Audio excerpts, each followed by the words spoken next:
wearing the same set of underwear for an entire week on the film set, showing up with layers of makeup that had hardened into scales, and the overpowering smell of alcohol wafting out in waves.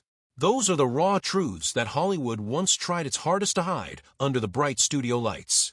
According to what Robert Duvall has revealed, behind the glamorous appearance of those film reels is a reality that sometimes forces colleagues to literally hold their breath, all because of the unbelievable hygiene habits of the biggest stars. Jack Nicholson, Ava Gardner, Marlon Brando. To the audience, they are perfect, seductive gods without a single flaw. However, the truth behind the camera lens is completely different. What has made these geniuses neglect themselves to the point of becoming an olfactory nightmare that makes no one want to work with them?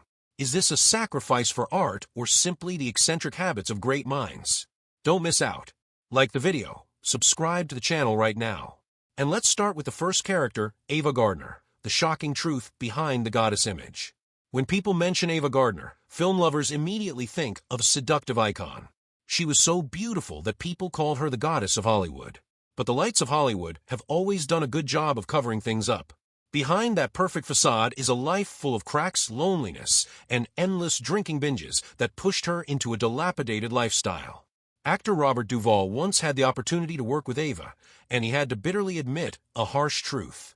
Her beauty was actually just a mist covering up a messy lifestyle, and sometimes a smell that was hard to describe.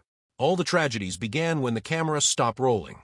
Afraid to face the loneliness in the empty room, Ava gave up and turned to alcohol. People who worked on the film The Barefoot Contessa recalled that Ava was almost immersed in alcohol all day long from early morning until late at night. Once she was drunk, bathing or maintaining personal hygiene was completely abandoned, as if those basic needs no longer mattered. The detail that haunted the crew the most was her face every morning. Ava often fell asleep without bothering to remove her makeup. The powder and mascara from the previous day stayed on, and the next day she would add another fresh layer of makeup. Over time, that pile of chemicals hardened and cracked on her skin, creating a scene that makeup artists call a nightmare with no way out. Even in the scorching heat of Los Angeles, there were reports that Ava didn't bother to bathe for 3 days straight. Her skin became clogged and infected. But when someone gently reminded her, she just smiled faintly, exhaled cigarette smoke, and said curtly, "That's just the price of freedom." But that freedom turned the film set into an olfactory challenge. Wardrobe staff often had to ask stylists to remind Ava to bathe before shooting romantic scenes because her body odor was too strong at that time. Her private space also clearly reflected that abandonment. A butler once described entering Ava's bedroom as giving a heavy, stuffy feeling where everything seemed to have been neglected for too long. The atmosphere in the room was not only unpleasant, but also created a suffocating sensation, as if everything had accumulated over time and was no longer under control. No one dared to step into the room unless they had mentally prepared themselves first.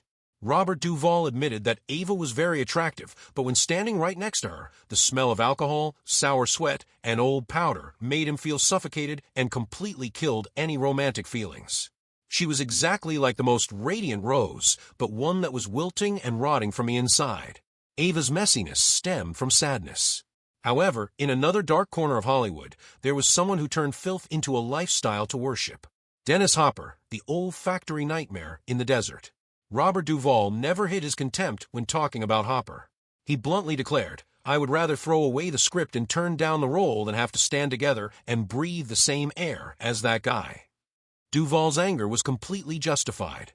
Dennis Hopper didn't just play a madman. He lived like a real madman. And this madness reached its horrifying peak while filming the last movie in 1970. Hopper took the entire crew to the middle of the blazing desert in Peru. In that godforsaken place, the film was abandoned. Instead, there were days and nights of sinking into drugs, wild orgies, and sleepless parties. Instead of directing the movie, Hopper drowned himself in tequila and stimulants. The hallucinations spiraled out of control, causing him to wander around naked day after day in the burning heat, completely cutting himself off from any concept of hygiene. For many weeks, he didn't change his clothes, letting sweat, sand dust, and the lingering effects of the drugs soak deep into every fiber of the fabric. Every time he walked past, the air felt like it had turned into something toxic. An assistant director recorded that Hopper's presence made the whole crew avoid him. During some shots, the camera crew had to use towels soaked in perfume to cover their noses tightly before daring to approach the camera. The stimulants didn't just destroy his body, they also distorted his mind. At one point, Hopper grabbed a gun and fired wildly at trees in the desert because he believed they were enemies. This out-of-control lifestyle quickly turned him into an outcast right on his own film set, and Hollywood eventually turned its back on him for many years. At his worst, he was like a completely abandoned person both physically and mentally. That is why a disciplined person like Robert Duvall firmly kept his distance. Hopper's extreme lifestyle was like a black hole that swallowed everything around him. However, Hopper went mad because of the drugs. As for our next character, he was completely sober. He used his own filth as a direct slap in the face to the Hollywood elite. Marlon Brando, the arrogant king, and his filthy rebellion. If Hollywood were a kingdom, Marlon Brando would be the man sitting on the throne. At the peak of his fame, he was not only the ultimate symbol of method acting, but also powerful enough to completely ignore every single standard of the film capital. Masterpieces like The Godfather and A Streetcar Named Desire elevated his name to immortality. Yet along with that glory came a dark side that made anyone who had ever worked with him tread very carefully. Robert Duvall, the man who once had the chance to go head-to-head with The Godfather, astutely recognized a bitter truth. Unlike the stars who fell because of addiction, Marlon Brando was completely sober. He seemed to have deliberately turned the neglect of his personal hygiene into a sharp weapon. It was his way of openly mocking and sneering at the glossy, fake studio system that he had always hated with every fiber of his being. The climax of this olfactory revenge was clearly recorded on the set of The Island of Dr. Moreau in 1996. Entering his later years, the once proud king almost completely gave up every effort to maintain the image of a civilized man in front of the public. In the documentary that exposed the behind-the-scenes chaos that year, crew members recounted the haunting experiences of attending to him under the blistering heat of Queensland. The great Marlon Brando was said to have blatantly refused to bathe for many consecutive days. Instead of cleaning his body, he ordered a thick, bizarre layer of dead white powder to be caked onto his face. Under the scorching sun, sweat poured out and streamed freely over that clumpy makeup day after day, and he never allowed anyone to wash it off. Brando's insane stubbornness was also evident in his insistence on wearing sloppy, rumpled outfits. He rejected every attempt by the image specialists to intervene. Robert Duvall and the actors of his era fully understood that Brando wasn't doing this out of laziness. It was a choice full of arrogance. And he didn't stop there. Brando even took pleasure in tormenting the crew's spirits. There were moments when he casually placed a giant bucket of ice on his head and walked around everywhere with the simple excuse, "I feel hot." He forced the entire crew, from the director to the producers, to bow their heads and accept that ridiculous appearance without any right to object.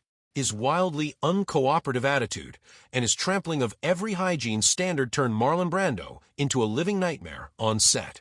Yet strangely enough, that arrogant ego and his refusal to wash himself clean created a kind of eerie magnetic pressure, making people feel nauseated and scared, yet still unable to take their eyes off him. That king used his own filth to stomp on the world. However, his story is still nothing compared to the French goddess who comes next, where the habit of refusing soap was elevated into a symbol of lust and ultimate provocation.